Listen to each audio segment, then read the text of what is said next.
Halo, apa kabar? Saatnya Anda menyimak berita Sumatera Selatan bersama saya, Agisa Febila. Sejumlah berita menarik akan kami sajikan untuk Anda. Berikut 3 berita utama hari ini. Seorang ayah di Kabupaten Ogan, Komering Ulu Timur tega memperkosa anak kandungnya hingga hamil.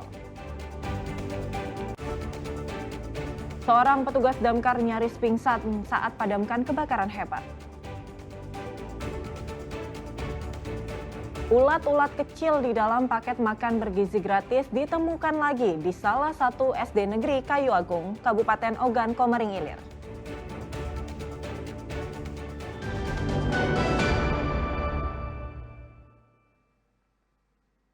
Seorang ayah di Kabupaten Ogan, Komering Ulu Timur tega memperkosa anak kandungnya. Korban dipaksa melayani perbuatan bejat sang ayah sejak umur 10 tahun.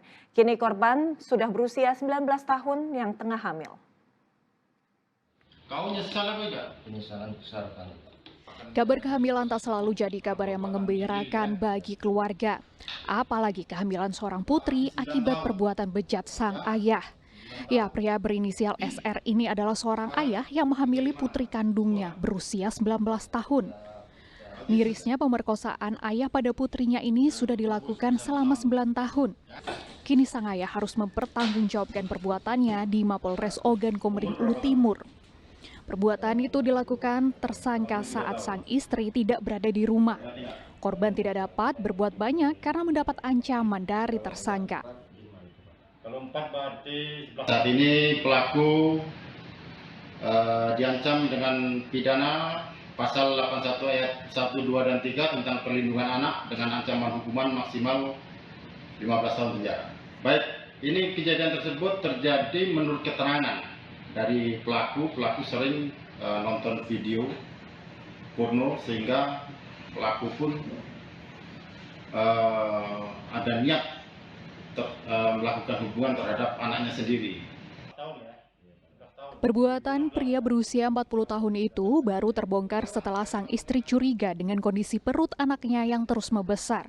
Buah dari perbuatannya, tersangka dijerat polisi dengan Undang-Undang tentang Perlindungan Anak dengan ancaman hukuman 15 tahun penjara. Dedi Ruansyah melaporkan dari Kabupaten Ogan Komering Ulu Timur. Kebakaran melanda permukiman padat penduduk di kawasan seberang Ulu 1 Palembang. 5 rumah warga hangus terbakar, 1 orang petugas kelelahan hingga nyaris pingsan karena banyak menghirup asap. 1 orang petugas kelelahan hingga nyaris pingsan karena banyak menghirup asap. Ya, kobaran api yang ia padamkan bersama tim damkar seberang Ulu 2 Palembang ini bukanlah hal yang mudah. Kobaran api berasal dari 5 rumah yang terbakar di pemukiman padat di kawasan Jalan Kyai Haji Asyik, seberang Ulu 1 Palembang pada Rabu sore. Dalam kondisi panik, warga berupaya memadamkan api dengan menggunakan alat seadanya. Sebanyak 5 rumah warga yang saling berdekatan pun hangus terbakar. Belum diketahui pasti penyebab kebakaran karena api tiba-tiba muncul dari salah satu rumah warga. Besarnya kobaran api membuat petugas sempat kesulitan untuk melakukan pemadaman. Anggota kita susah napas tadi, mungkin kelelahan, berjibaku di depan, memadamkan api. Mungkin ya karena terhisap asap terlalu lama, jadi susah napas. Jadi alhamdulillah tadi dibantu oleh PMI beserta Wakapos Seberang Ulu 2. Jadi untuk kebakaran ini kejadian kurang lebih jam 17 lebih. Nah, untuk rumah-rumah terbakar masih kita inventarisir. Sementara belum bisa kita pastikan. Untuk kerugian material juga belum bisa dipastikan, termasuk korban jiwa masih kita cek di TKP. Untuk penyebab kebakaran masih kita selidiki. Api baru dapat dipadamkan setelah petugas damkar berjuang selama hampir 2 jam. Tidak ada korban jiwa dalam peristiwa kebakaran ini. Meski begitu, kerugian warga ditaksir mencapai ratusan juta rupiah. Dedi Ruansyah melaporkan dari Kota Palembang.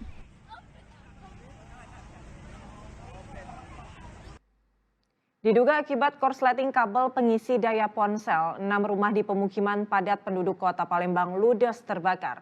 Proses pemadaman berjalan sulit dikarenakan rumah yang terbakar sulit dijangkau oleh pemadam.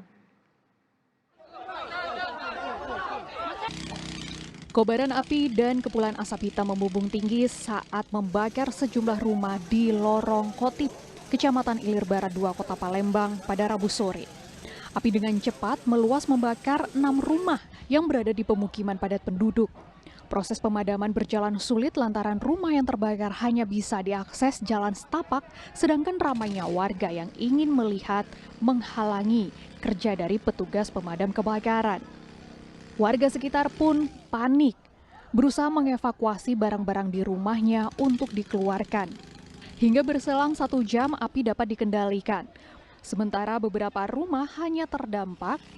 Diduga kebakaran disebabkan oleh korsleting listrik di salah satu rumah yang terindikasi berasal dari kabel pengisi daya ponsel yang terbakar. Tadi kita tanya saksi bahwa dia bangun tidur, kemudian melihat sofa depan itu sudah terbakar. Jadi ada kemungkinan apakah ngecas api, apakah dari listrik, masih kita dalami. Total yang terbakar berapa rumah sementara ini? Sementara ini kira-kira 6 rumah. Kayu atau ada permanen? Kebetulan tadi api sangat besar karena angin juga. Tidak ada korban jiwa dalam peristiwa ini, namun sejumlah warga yang membantu proses pemadaman mengalami sesak nafas akibat terlalu banyak menghirup asap. Akibat kebakaran, kerugian ditaksir mencapai ratusan juta rupiah. Muhammad Ardi melaporkan dari Palembang. Seorang sopir truk tronton memaksa masuk ke kawasan kota Palembang di luar jam operasional ramai di media sosial. Ia nekat membuka portal jalan sendiri. Dishub Sumsel janji akan memperketat pengawasan. Sopir yang mengemudikan truk tronton ini membuka portal secara paksa di luar jam operasional untuk masuk ke kawasan kota Palembang. Peristiwa ini terjadi di Simpang Kebun Sayur, Kelurahan Sukamaju, Kecamatan Sukarami, Kota Palembang. Hal ini pun ramai di media sosial. Menanggapi hal itu, Kepala Dinas Perhubungan Sumatera Selatan, Ari Nasa, menyatakan aksi sopir itu dilakukan saat petugas tengah berjaga di titik yang tak jauh dari lokasi.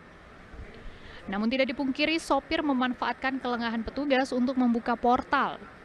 Belum lagi kecelakaan lalu lintas menelan korban jiwa marak melibatkan truk dan terjadi di luar ketetapan waktu melintas. Sekarang kan kadang kucing-kucingan juga. Kucing-kucingan, Pak ya? Truk ya? Nekat, Pak ya? Larang, ya. Untuk penindakannya seperti apa, Pak? Apakah akan ada pemanggilan kepada bosnya, Pak? Atau seperti apa, Pak? Ya kita jelas mengimbau dulu kan untuk penindakan itu kan kewenangan daripada pihak kepolisian. Apakah ada pengetatan pengawasan di simpang itu, Pak? Ya kita mengandalkan pengetatan juga, kita mengandalkan silakan ada pos di Simpang Persuara dan Simpang Nurdin, Pak. Dinas Perhubungan berencana akan berkoordinasi dengan pihak swasta dalam penyediaan kantong parkir untuk truk yang belum bisa masuk ke kawasan kota. Muhammad Ardi melaporkan dari Palembang.